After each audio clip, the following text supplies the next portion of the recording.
अब आपको बताएं कि भारतीय वज़ीर-ए-आज़म नरेंद्र मोदी की पोलैंड से वापसी पर पाकिस्तानी फ़ज़ाई हदूद का इस्तेमाल। भारतीय एयरफोर्स के तैयारे ने पाकिस्तानी फ़ज़ाई हदूद इस्तेमाल की है।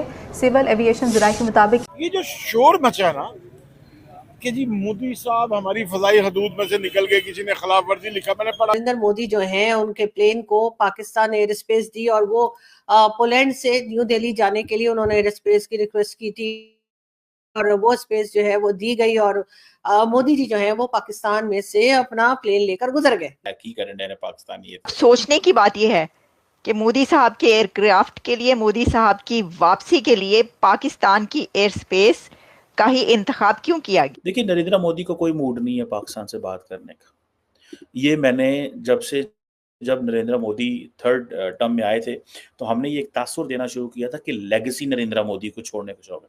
He likes to leave a legacy. देखिए, मैं नहीं, जर्नैल लड़ते हैं। अच्छा, ठीक है ना? जर्नैल लड़ते हैं? नहीं, ठीक है। मुख्तसर बात करते हैं ना।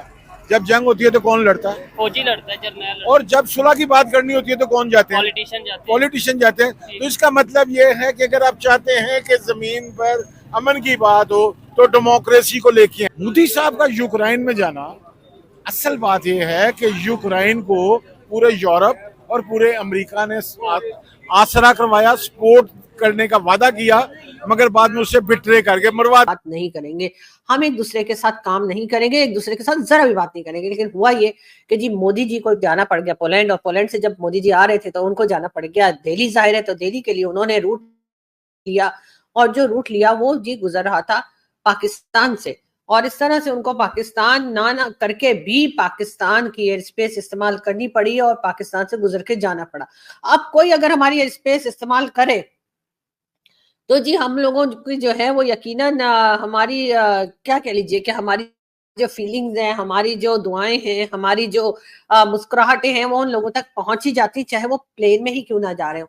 लेकिन अब देखते हैं कि जब मोदी जी दिल्ली पहुंच जाएंगे तो यकीनन उनको पाकिस्तान की हवाएं, पाकिस्तान की फिजाएं, पाकिस्तान के बादल, पाकिस्तान के पहाड़ और पाकिस्तान से गुजरते हुए कुछ तो ख्याल आया होगा। लीडरशिप या पाकिस्तान के वज़ीर-ए-आज़म या पाकिस्तान के सदर ने अगर लेट से जाना हो एशिया पैसिफिक, इंडो पैसिफिक के बाकी ममालिक, साउथ ईस्ट एशिया में जाना हो तो वहाँ पे आप सिविल एविएशन अथॉरिटीज़ जो हैं उनसे रिक्वेस्ट करते हैं और कहते हैं कि हमें यहाँ से गुजरना है। तो हुआ ये कि पाकिस्तान की सरजमीन, पाकिस्तान की जो एयर स्पेस है वहाँ पे नरेंद्र मोदी साहब का जो जहाज़ है वो सुबह 10:15 बजे एंटर हुआ और 11 बजे तकरीबन 11:01 पे वो पाकिस्तान की एयर स्पेस से बाहर निकल गया। और ये ज़ाहिर बात है, ये वीवीआईपी फ्लाइट है। ये इस तरह की चीज़ें होती हैं। लेकिन मज़े की बात ये है कि ये पाकिस्तान में ब्रेकिंग न्यूज़ चल गई है और ज़ाहिर बात है, ये सिविल एविएशन अथॉरिटी सरकार ने ये खबर चलवाई है। हुकूमत ने, शायद शहबाज शरीफ साहब को ये हो कि मेरे नरेंद्र मोदी साहब के साथ ताल्लुकात अच्छे होंगे, मैंने मोदी साहब को अलाउ किया है कि वो यहाँ से गुजर जाएँ। ठीक है जी। ये एक चीज़, हालाँकि मैं नहीं समझता इस पे कोई खुश होने की ज़रूरत है। इसकी मैं पूरी आपको स्टोरी बता सकता हूँ कि नरेंद्र मोदी और डॉक्टर जयशंकर क्या सोचते हैं। सो लिहाज़ा अगर मोदी साहब इस मिनट आपकी एयर स्पेस में वो चित्राल से एंटर हुए हैं और लाहौर से अमृतसर की तरफ वो चले गए हैं। सो इसमें वो उन्होंने पाकिस्तान के ज़रूर वो तो चाती मारी होगी मोदी साहब ने थले की और यार बैक ही करने पाकिस्तानी ये थे।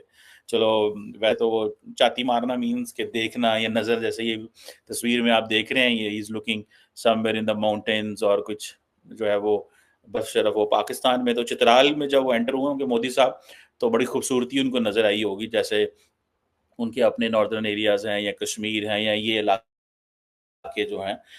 तो वो he might have enjoyed the beauty Chitral वगैरह से। लेकिन जैसे ही वो आके खैबर पख्तूनख्वा और फिर बाकी जो पंजाब में एंटर हुए होंगे तो उन्होंने देखा होगा कई जगह पे बंजर ज़मीन है, क्या है, क्या नहीं, उनको नज़र आ रहा होगा डेफ़िनेटली, क्योंकि क्लियर स्काइज़ थे। एनी हाउ, ये एक it's a sort of a good gesture. अच्छा, मज़े की बात बताऊँ, इसमें कोई खुश होने की बात नहीं है, मैं पहले भी ये कहता हूँ। उसकी वजह ये है कि इससे पहले आपको याद है कि नरेंद्र मोदी साहब ने एक दफ़ा परमिशन पहले भी पाकिस्तान से माँगी थी 2021 में। जब पाकिस्तान की उस वक़्त जो मिनिस्ट्री ऑफ फॉरेन अफेयर्स ने ये परमिशन दी थी कि नरेंद्र मोदी साहब जो है वो स्पेशल फ्लाइट जो है वो पाकिस्तान की सरज़मीन से उड़ सकती है। उन्होंने इटली जाना था, ठीक है जी।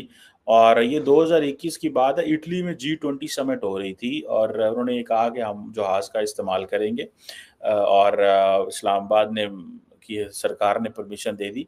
आई थिंक मोदी साहब का जो प्लेन है बोइंग 777-3 ये जो शोर मचा ना कि जी मोदी साहब हमारी फजाई हदूद में से निकल गए, किसी ने खिलाफ वर्जी लिखा, मैंने पढ़ा ये भी। असल बात ये है कि मीडिया के इल्म में ये बात नहीं थी कि उन्होंने यहाँ से गुजरना। ठीक है। अब तकलीफ इस बात की है कि उन्हें बाद में ये पता चला कि मोदी साहब गुजर गए। अगर वो इनको पहले ये इनके इल्म में होता हमारे मीडिया के, तो इन्होंने ये शोर मचा देना। जब जंग होती है कौन लड़ते हैं? जाहिर बात है फौज। ऊंची बोले। फौज लड़ती है। फौज नहीं, जर्नैल लड़ते हैं। अच्छा, ठीक है ना? जर्नैल लड़ते हैं। नहीं ठीक है, मुख्तसर बात करते हैं ना।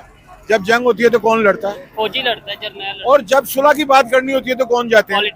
पॉलिटिशियन जाते हैं। तो इसका मतलब ये है कि अगर आप चाहते हैं कि जमीन पर अमन की बात हो तो डेमोक्रेसी को लेके मोदी साहब का यूक्रेन में जाना, असल बात यह है कि यूक्रेन को पूरे यूरोप और पूरे अमेरिका ने आसरा करवाया, सपोर्ट करने का वादा किया, मगर बाद में उसे बिट्रे करके मरवा दिया उसे।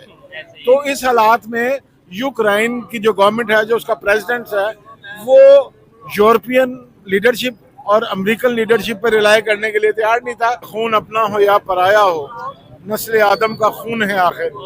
जंग मशरिक में हो या मगरिब में, अमने आलम का खून है आखिर। बम घरों पे गिरे या सरहद पे, रूह तामीर जख्म खाती है। खेत अपने जले या औरों के, जीस्त फाकों से तिल मिलाती है। जीत का जश्न हो या हार का शोक, जिंदगी मैयतों पे रोती है। इसलिए ऐ शरीफ इंसानों, जंग टलती रहे तो बेहतर है।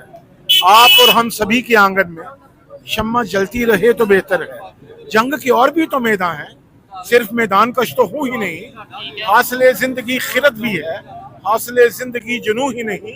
आओ इस तीरा बख्त दुनिया में, आओ इस तीरा बख्त दुनिया में फिक्र की रोशनी को आम करें। अमन को जिससे तकवीयत पहुंचे, ऐसी जंगों का एहतमाम करें। तो मैं ये चाह रहा हूँ कि अमन की बात होनी चाहिए। ज़ियाउल हक के दौर से जो पाकिस्तान के अंदर एक अभी यूक्रेन दौरा से भारत आ चुके थे और उसी दौरान भारत की फ्लाइट में एक इमरजेंसी के कारण पाकिस्तान से पीएम मोदी भारत पहुंचे और दोस्तों सभी पाकिस्तानियों को हैरान कर डाला। इसी बात पर पाकिस्तानी मीडिया, पाकिस्तानी पब्लिक भड़के हुए हैं कि पीएम मोदी हमारे पास क्यों नहीं रुके। आइए पूरे वीडियो में देखें। पसंद तो लाइक कीजिए।